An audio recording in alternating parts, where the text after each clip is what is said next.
Welcome to another episode of Ghetto Antiques Roadshow. And tonight, boys and girls, I am going to put you to sleep with this purchase.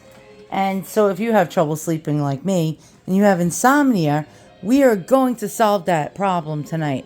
Okay, so I saw this on eBay. I decided I get on kicks and I get into different things and all sorts of shit. And so basically, I was curious about history and about the way people used to be a long time ago. Basically, when people were polite and had manners, and not like today, where everybody and their mother, well, they say there's an ass for every seat, and there's an opinion for every ass, and everybody writes mean shit on the internet. Everybody goes on Twitter, I call it titter. Everybody goes on Instagram, everybody makes TikTok videos about things that piss them off daily. And so you see some bitch on what is that shit, TikTok, and she says, oh my god, I went to Starbucks today and they, I don't know, didn't give me my latte properly, and oh my god, I'm so angry. And so I just really wanted to know what it was like in the olden days when people had manners.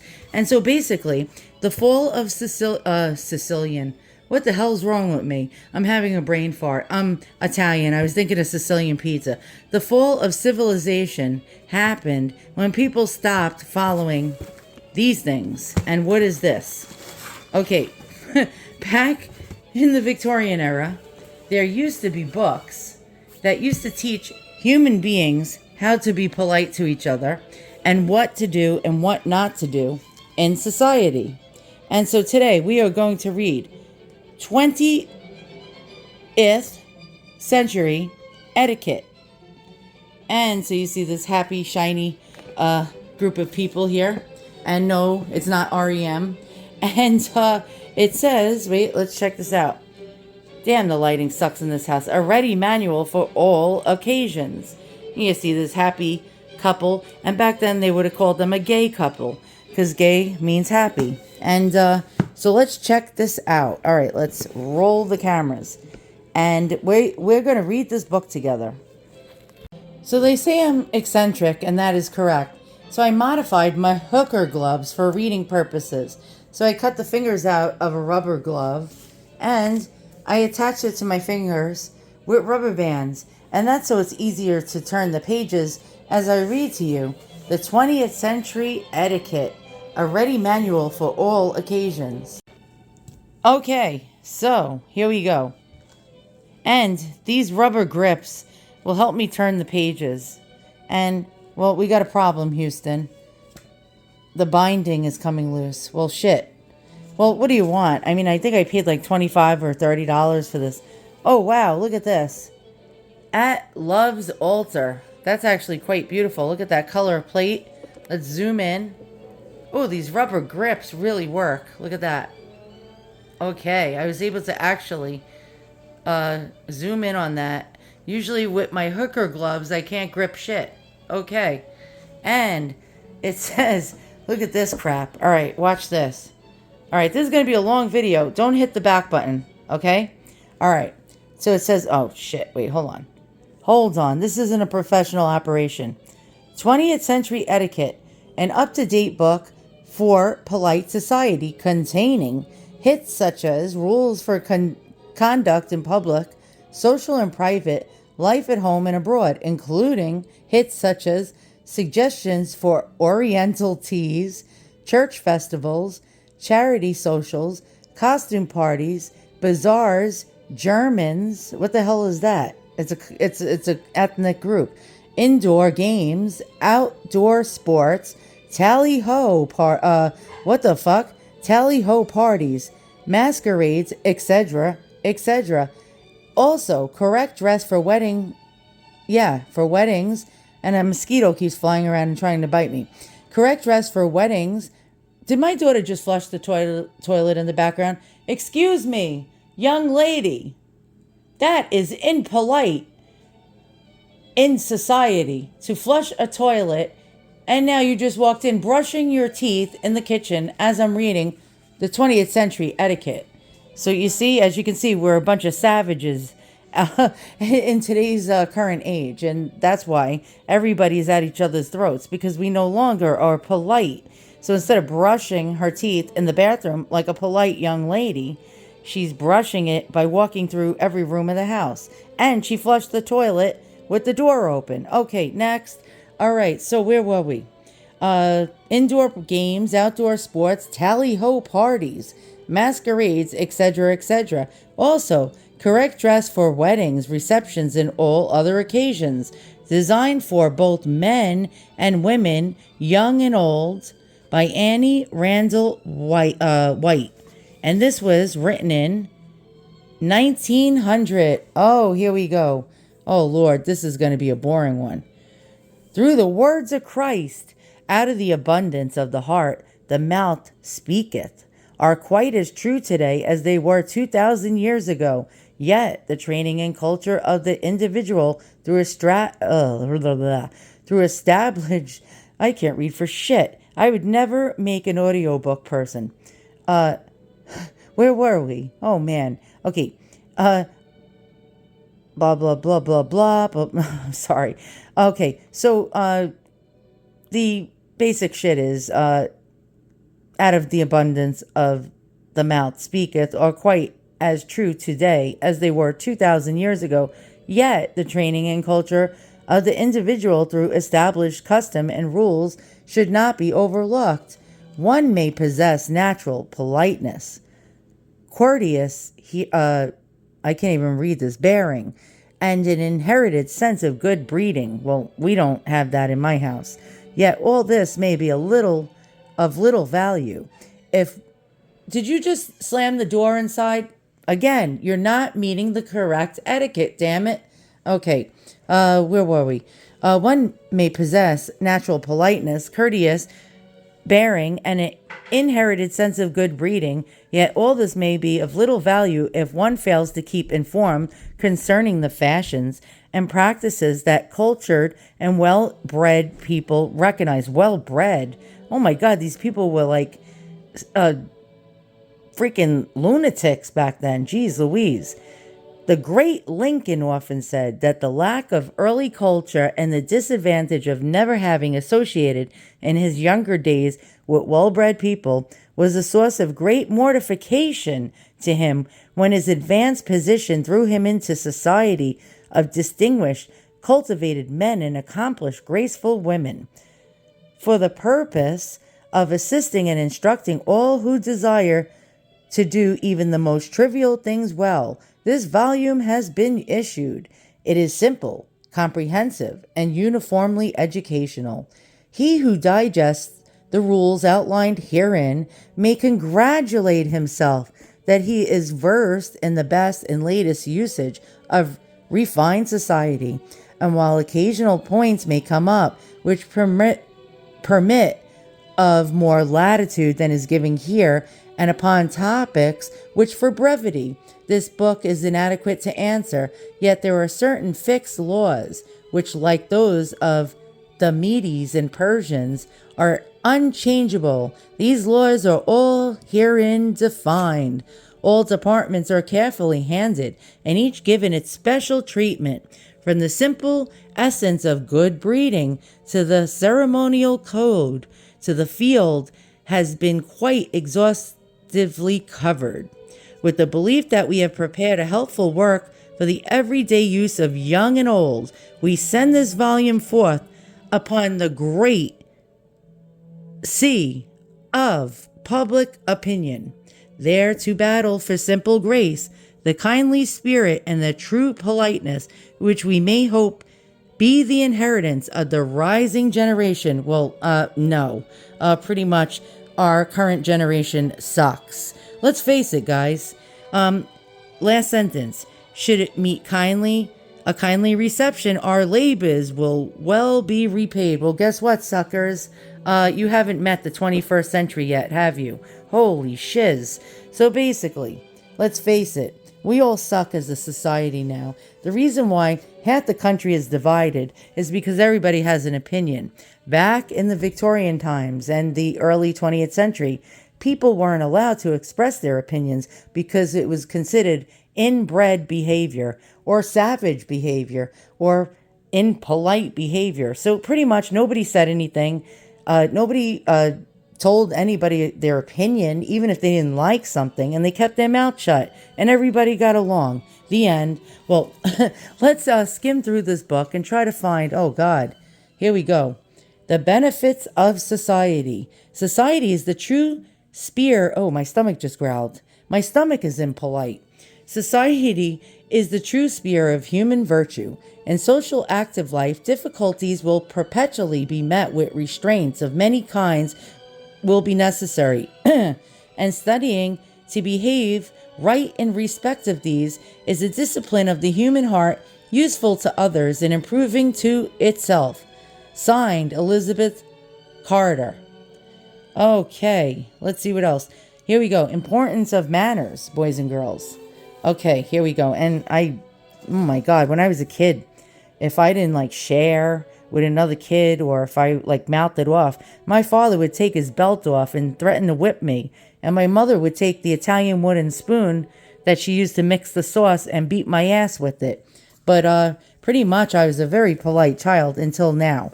And I'm no longer polite anymore, unfortunately. I became pretty much a savage of society. Importance of manners. Manners are more important than lives. What? Wait, oh. Manners are more important than laws. And by the way, if you notice the use of my hands, it's an Italian thing. Italians talk with our hands.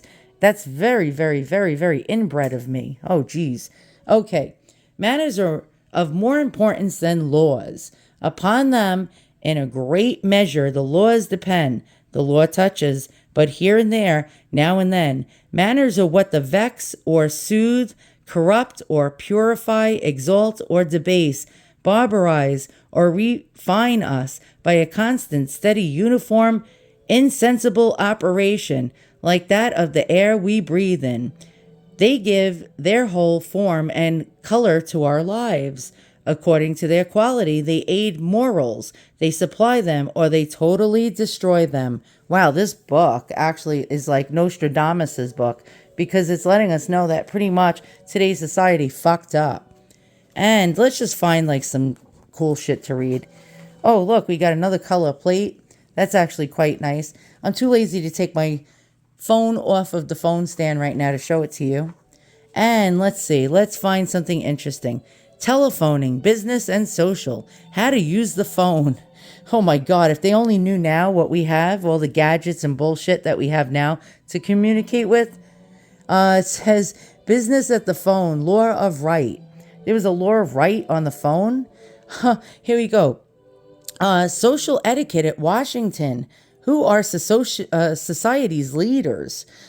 Reception at the White House. The order of rank. How to address the president. How to accept or decline an invitation. Days for receiving. Who are welcome. Calling when and how. Formal calls, whom to ask for, hours for calling, ladies and gentlemen social calls, when to send cards, various styles of cards, PPC cards, calling or businessmen, chapter XIX, dinners and luncheons, what hour to dine, table manners, esteem, the dinner party and a factor in civilization, the cheerful home dinner, formal dinners, the dining room. What should we pick, guys? What should we pick? Let's see. Costume parties and what to wear. We have dress, its attractiveness and appropriateness. Correspondence. Horseback riding and driving. Holy cow. Oh, carriage etiquette. Oh, wait, how to enter I thought it said the car, the carriage. Cycling. Golf, dancing, and games. You mean there was rules of how to behave when playing sports? Are you kidding me? Oh my God. Well, I mean, there are laws in playing professional sports, but everyday sports? Damn. Okay, we got courtship and its demands. Duty of parents, proposing marriage, the engagement ring, conduct towards a fiance, broking engagements, weddings and how to conduct them, anniversaries and how to celebrate them, servants, maids, and assistants, the duty of mistress to servants, a maid's duty to visitors. Wow, geez Louise, I wish I had servants. Births and christenings, funerals and mourning, special suggestions, graceful development of the body, how to overcome imperfections, the effect of poise. Wait, the effect of poise? I guess how you carry yourself. Yes, boys and girls. Exercises to develop ease, exercises to develop the chest, to poise the head, to correct uneven shoulders, how to have a good carriage. I guess, wow. Oh my God. Let me tell you something. I would have shot myself in the head with a freaking gun if I had to live back then. That is awful. Although I do respect this sort of shit. I think it's great because in a way, if you think about it, we're pretty much savages today. And I would like a middle ground. You know what I mean? Not too savage, not way too polite where you want to like put a bullet in your head, but just right in between the middle. Special invitations. Oh, we did that one. Oh, here we go. Unselfishness, the key to graciousness, giving one's life for another, words of praise, a Christ-like creed, the possibilities of women, a women's sphere, professional life through education, opposing higher education. They wanted us to oppose higher education. Are you shitting me? And affection. And this man is showing affection by taking off his hat and actually bowing to a lady. Wow. It says the makers of manners. Here we go. Although the golden rule is the first and most important social law, yet let us not forget that there are other social laws which we must not overlook if we would possess that true politeness known as social etiquette. To follow the track pointed out by our leaders is an instinct of our nature, whether these people be the leaders of religion, politics, or fashion. Such customs and usages have been handed down with almost unvarying exactitude in all civilized lands. Such customs or laws are grounded in good taste, a sense of the fitness of things, kindly feeling, and a desire to smooth away the asperities, what the frig is that, and roughness which would prevail among so many persons of varying tastes and ideas, were they left without a certain set of rules to help this end. Wow. And these rules may be acquired or copied by anyone who has a sincere desire to benefit from them. Oh boy. Holy shit, guys. Here we go. Who is not attracted to a polite, well-bred person? Who does not carry with them, perhaps through life, the remembrance of some real gentleman or lady with whom they came in contact at perhaps an early period of their life? The pleasant memory, my memory was, I told you, my father would take his belt off and threaten to whip my ass, and my mother would chase me around the house with the wooden spoon or the broom. Holy cow. What etiquette really is, etiquette is not a servile yielding up one's individuality or a mere cold formality. It is rather the beautiful frame which is placed around a valuable picture to prevent it being narrowed or defaced. Etiquette throws a protection around the well-bred, keeping coarse and disagreeable at a distance, and punishing those who violate her dictates with banishment from the social circle. It's like, hey, look, oh my God, they had censorship back then. Like, for example, if you write some bullshit comment to somebody on like something like Twitter, you get banished from society. Wow, they did it back then too. And my actual circulation is being cut off right now. The tip of my finger is turning black, and oh my God, what the hell am I doing? Okay, All for you guys. I put my life in limit risk just to entertain you. All right. Oh my God. Oh, my circulation was cut off. I gotta fix this damn rubber band. All right. Here we go. Here we go. All right. What etiquette really is. Etiquette is not a servile yielding up one's individual. Did I just read that shit? Yes, I did. Oh boy, oh boy.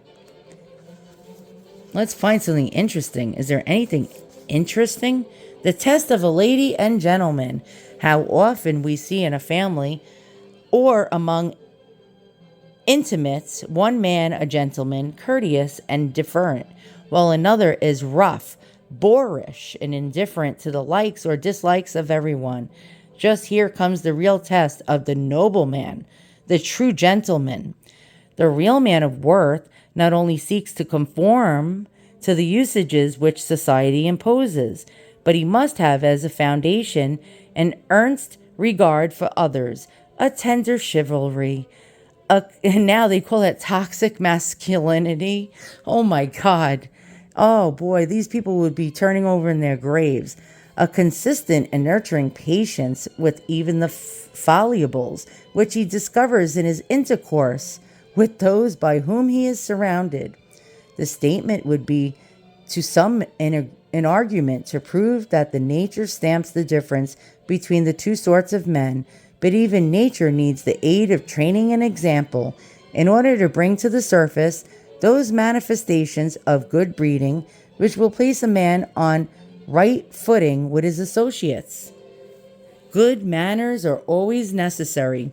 From the earliest days of the ancients down to the present time, manners have furnished the subject for many learned discourses by wits and philosophers, and a high estimate has ever been placed upon them. Even the savage in his rude state, his code of observances, and is offended at any violation of them. This is basically an SJW book of the time. Oh my God, like pretty much conform to this or else you don't belong. Holy cow, this would never stand up in today's day and age. This is just crazy. Social responsibility. The interesting person, says William. Oh, God, I'm blind. Lillian Whiting in The World's Beautiful can never interrupt, no matter how busy you are, for he supplements and vivifies rather than breaks the thread of thought. He can never come too often nor stay too long. The quality of interest is due to no single gift, grace, or acquirement that can be specified. It is rather a flavor, an essence, an atmosphere. It is as incapable of definition as is any form of enhancement. Forgetful of self. The first duty incumbent upon man is that he forgets self, that in all his dealings with his fellow creatures, their wishes, their comfort govern him. This is the true test of a gentleman. Wow, that's actually cool. He never poses with company manners and shows rudeness at home. He is not gentle and forbearing with strangers and rough and unreasonable with the members of the home circle. Hold on, I gotta clear my throat. The very noble gentleman would no more show ill breeding to his own family than he would be to lord of the realm. This is an infallible test of good breeding, the conduct of a man at home and abroad, with a warm heart, care for humanity, the desire to do all he can to make people happy and show them how desirable and beautiful is good behavior. No one dare dispute his claim to the name of a true gentleman. He is, when all these fit to adorn that society which alone can be termed good society, not because good manners prevail, but where virtue, united to these same manners, is the ruling influence. Holy guacamole.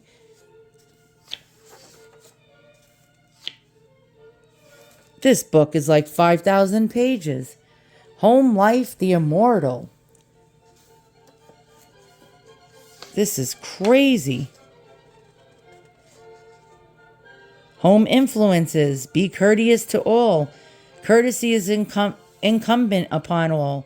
A truly polite mistress will find no trouble in having good servants, for she will remember that they are human and not stone, and possess feelings and rights that should be respected. It is, of course, nature.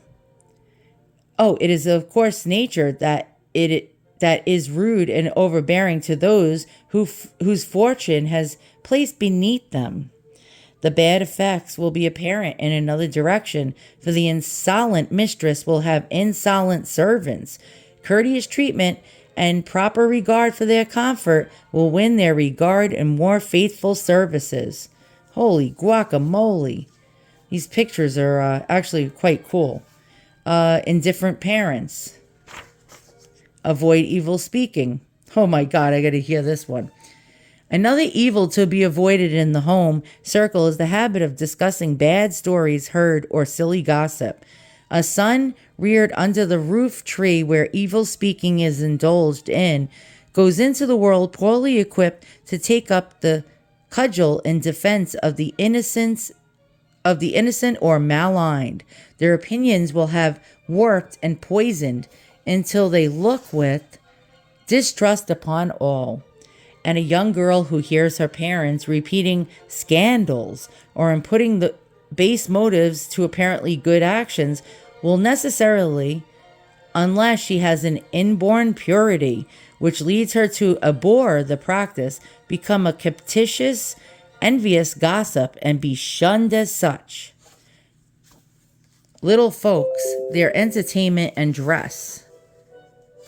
Again, be polite to all. Holy cow. Wow, these pictures are really great. Have pets. Oh, this is great. I love animals. Every child should be encouraged to have a pet, even though it may be a little in mama's way. Take the whole care of it yourself so that it may not annoy the other members of the family. I have 2 dogs that are absolute assholes. They piss on everything in the house. We actually have a mop and a pail ready at all times. Okay, it says they may not annoy other members of the family. We think there is no finer plan to draw out the better instincts of a child's nature and teach him to be gentle and protecting and self-reliant than to let him have some sort of pet to care for. Interesting. Oh, here we go. Personal opinions. This one's got to get good. Oh, this is going to get juicy. Okay. Young men, often through real modesty, put forth their remarks in the form of personal opinions, as with the introduction of, I think so-and-so, or, now I, for my part, have found it otherwise. This is generally prompted by humility, and yet it has an air of arrogance. The persons who employ such phrases mean to shrink from affirming a fact into expressing a notion, but are accused of designing to extend an opinion into an affirmance of fact. This is another form of bashfulness which must be conquered. Embarrassments. Oh, I like embarrassments, especially when I'm not the one being embarrassed. The sly man is forever committing some blunder. He is either stepping on a lady's dress, or spilling water on his neighbor at table, or knocking down some fragile bit of bric-a-brac with those elbows of his that are in the way on all occasions. In the smoking room, he is very apt to upset the cuspidor. In the drawing room, he stumbles over a footstool, or a button gets entangled in a lady's lace. Ooh. In the dining room, he spills the salt or tips over a cream jug. In short, there is no end to his awkwardness. When he is presented to a lady, he colors up violently. What the hell does that mean? He blushes and stammers out some inappropriate remark or unmeaning. My little rubber band things ain't working. Or unmeaning question. He is generally in a hurry, and if asked to take a lady into supper, he drags her in as though she were a lifeless bundle, and sits during the meal as silent as a statue. Wow, interesting. How to conquer timidity. What should be What should the bashful man do? First, in order to acquire self-possession, forget self. He should not once think of how he is going to appear to others or what he must say. He must enter a room quietly, and if there were not another occupant in that room, when he is addressed, he must concentrate his thoughts upon the words spoken to him and answer clearly and unconcernedly, of course politely.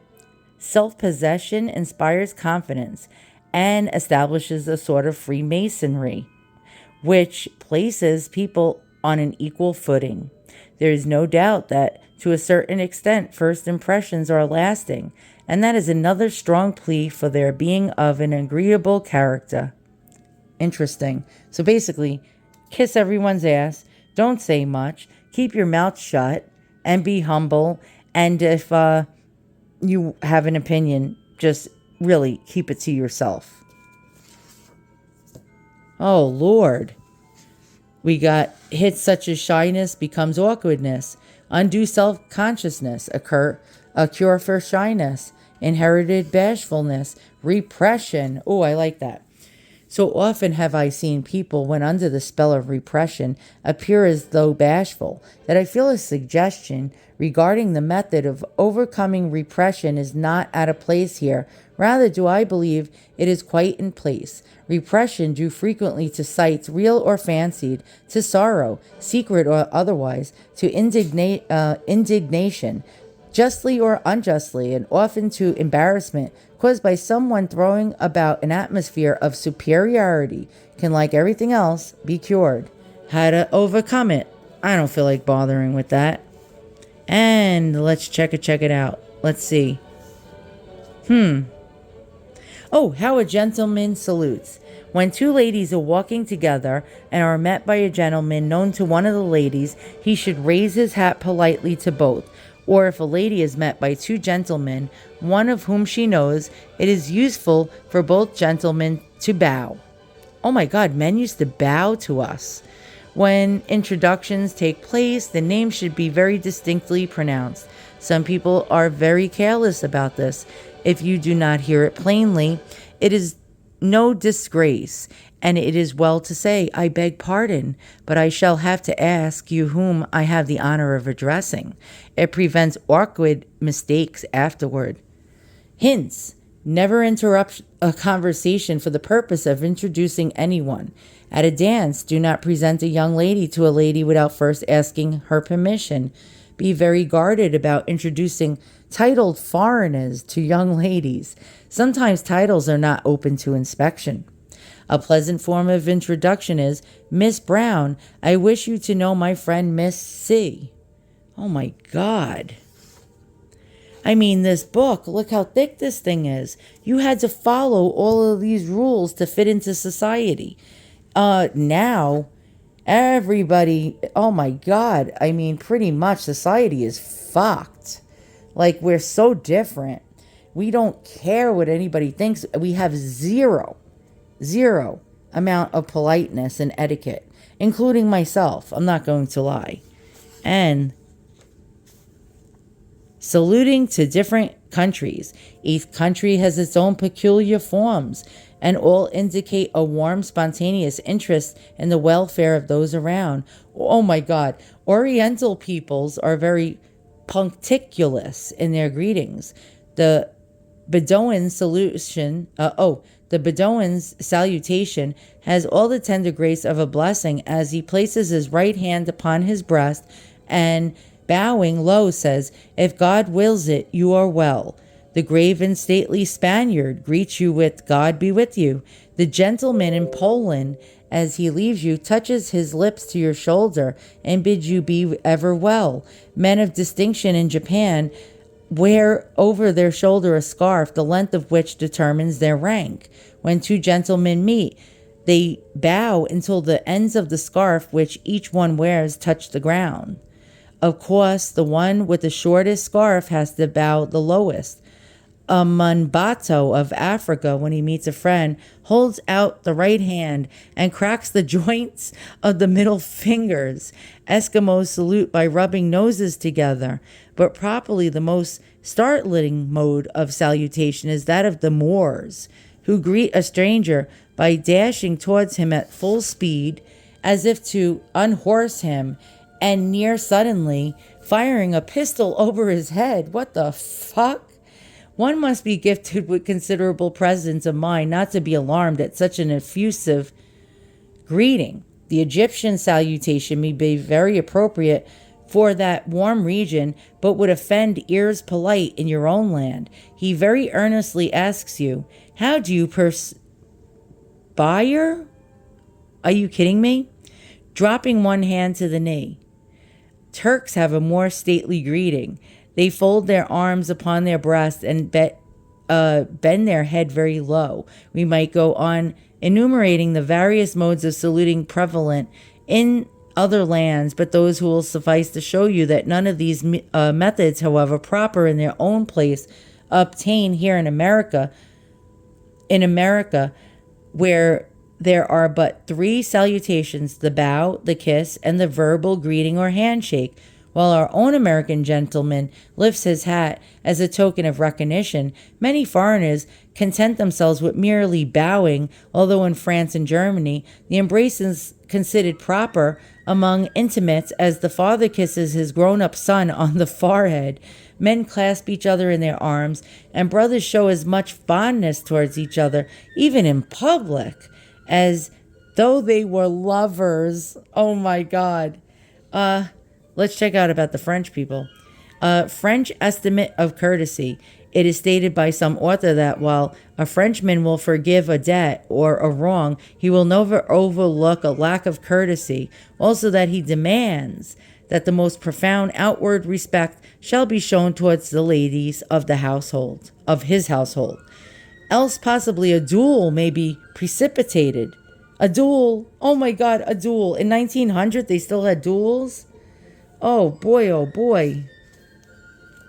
Let's check this out.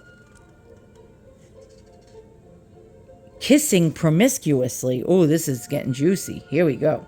A greeting much in vogue in America and English families is kissing. This is a reprehensible custom and should not be tolerated in good society. The kiss is a seal of pure, earnest love and should never be exchanged save between the nearest and dearest friends and relatives. Indeed, public sentiment and good taste decree that even among lovers, it should not be so often indulged in as to cause any feelings of regret on the part of the lady should an engagement chance to be broken off. So basically, don't kiss a guy, because if even you're engaged, he can dump you and then your reputation is soiled. Oh my goodness. Ladies kissing each other. Let's get to this. It is a foolish... Oh my God, this video is 35 minutes long. You guys probably hit the back button 33 minutes ago. Okay. It is a foolish practice for ladies to kiss each other every time they meet, particularly on the street. It is positively vulgar, and a refined woman shrinks from any act which makes her conspicuous. It belongs rather to the period of gush, natural to very young girls, and should be discouraged on psychological grounds, if no other. Many times a contagious disease has been conveyed in a kiss. Oh my God, imagine they had COVID back then. Let promiscuous kissing be consigned to the tomb of oblivion. Interesting conversation. Puns are vulgar. An occasional pun can be forgiven in good society, but the man or woman who makes one on every other word is a nuisance, and the soul will rise up in the arms against infliction. The fashion of punning dates from the times of the early Greeks, but its age does not entitle it to veneration. The objection to the pun is that it breaks in on conversation. A punster has no regard for that most sacred and dear feelings of the heart, and would as readily play upon words at a funeral or at a wedding. Wow. Let's see.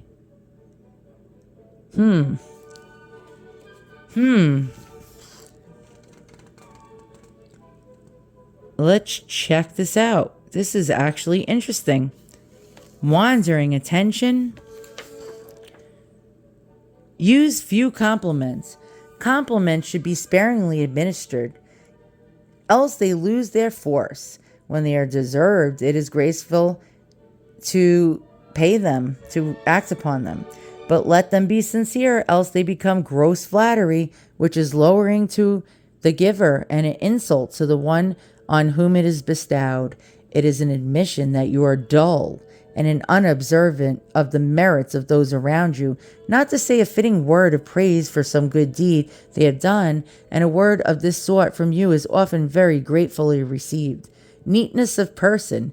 Neat appearance is absolutely necessary to the success of a good conversationalist. Much depends upon the personal magnetism of a talker, the play of feature, the expression of the eye. All these fail to charm if slovenly dressed. Tumbled hair, neglected teeth kill their effect. Neatness is a passport to the favor. The absence of it creates disgust. Interesting. Okay. Jokes immortal. It is asserted that jokes are immortal, but don't revamp all old jests and stories that have traveled the rounds until they must be wary. We will remind our readers and coarse stories are banished from the society of ladies and gentlemen. They would be known as ladies and gentlemen, must be clean in body and soul. Oh, politics and religion are tabooed. Maybe they didn't talk about it back then like they do today. Never indulge in any conversation that will lead to the heated debate. I'm telling you, we should go back to this time, right? This point right here. Never indulge in any conversation that will lead to heated debate in the social circle. Politics and religion should be tabooed, for it is almost impossible to avoid arousing someone's prejudice or touching some sensitive point. The bitterest quarrels have been the outcome of some sensitive point. Oh my God. The bitterest quarrels have been the outcome of what are the start was a mere difference of opinion, and as such entitled to a polite forbearance. If two persons can engage in a friendly conversation on any topic and observe the rules of politeness, such an argument is enjoyable to those who listen, for much information can be gained. But it is wiser to maintain silence when either party is so sensitive that a difference of opinion will lead to the loss of temper and a breach of good manners. There you go. There you go. Let's see. Okay. Use plain English. The language which you speak should be generally understood. Odd words and high-sounding phrases are in bad taste. It is ridiculous to besprinkle your sentences with words from other tongues. I guess they mean other languages. And the chances are many that you do not give them the correct pronunciation. And how did this book know I pronounce French wrong all the time? Okay, the correct pronunciation, and you gain a reputation for being pedantic. I don't even know what that means. Slang is even more dangerous to use. It will be apt to fall from the lips at the most inopportune moment. Young ladies would shun slang phrases as they would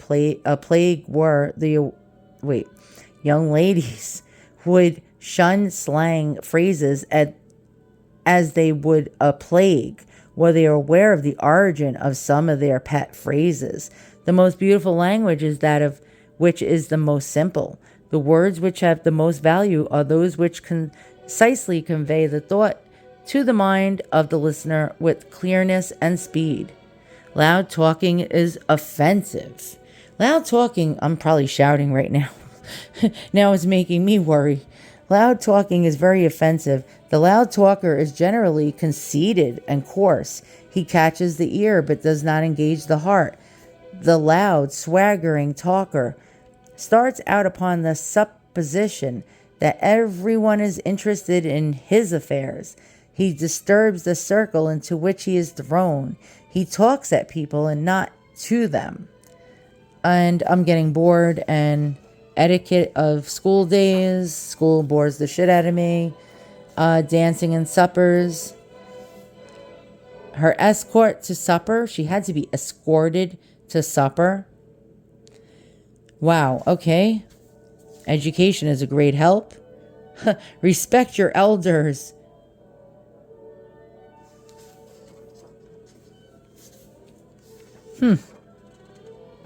Interesting.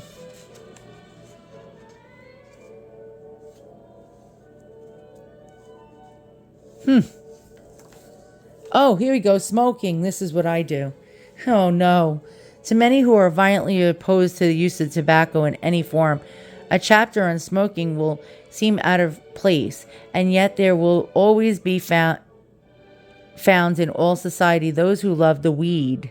The weed, and the users of it have an etiquette which should govern them. Of course, these hints are intended for gentlemen alone, for we cannot indulge a lady in smoking. Now I'm in the mood for a cigarette, damn it. Hold on, I'm going to get one. Where's my damn cigarettes when you need one? And I'm going to light up.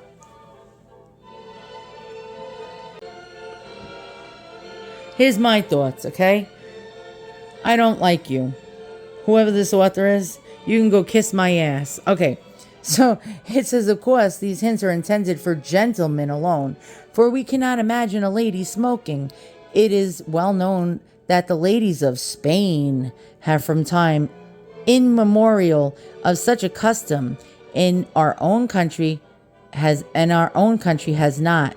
We are sure ever extended until we trust it never may. For aside from the hygiene aspect of such a habit, it certainly is destructive of the delicacy of women.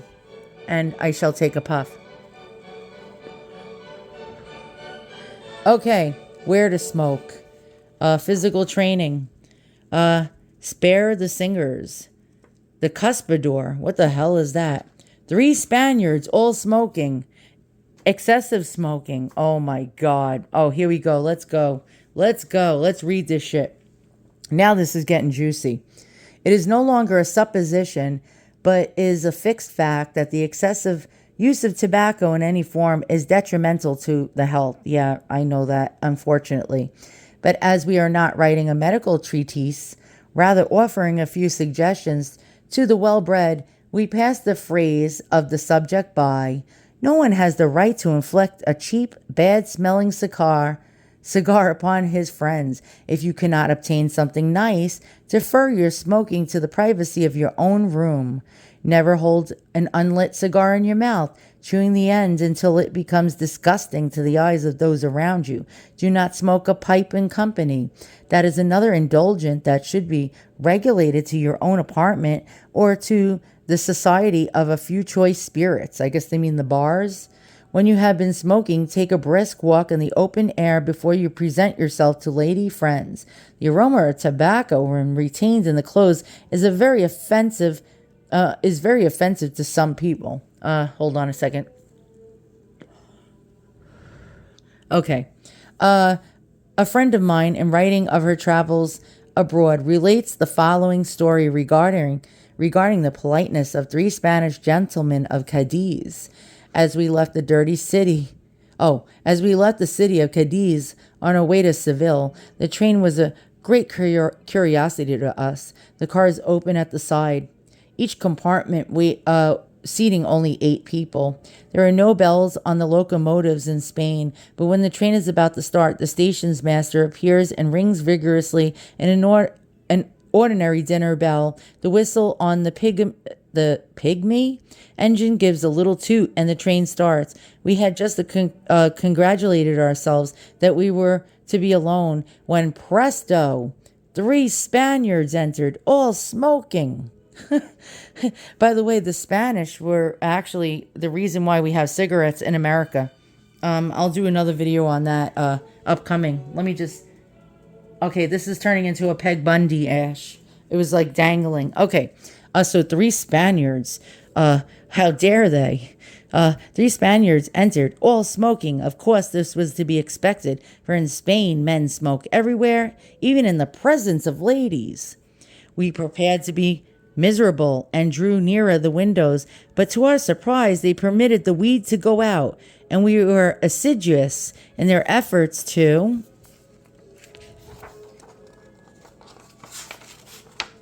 make us comfortable, arranging the curtains and picking up our parcels. On leaving at one of the way stations, they raised their hats and said courteously, "Adios, senoras," meaning, of course, goodbye. Okay, I am going to stop reading because this video is like 40 something minutes long, and I think you guys are bored off your tits. So how's about we do this? Would you like me to continue to read little excerpts from this 1900 book? If so, write it in the comments below. If not, I'll get the hint. All right, guys, that's it. Thanks for reading this book with me. 20th Century Etiquette. There we go. And with this nifty picture of these very, very, very happy people. And we'll see if you guys like this. If you like this and this is a hit, then we'll continue to do it. So long. See you all soon. And adios, senoras and senoritas and senors and whatever the hell you are.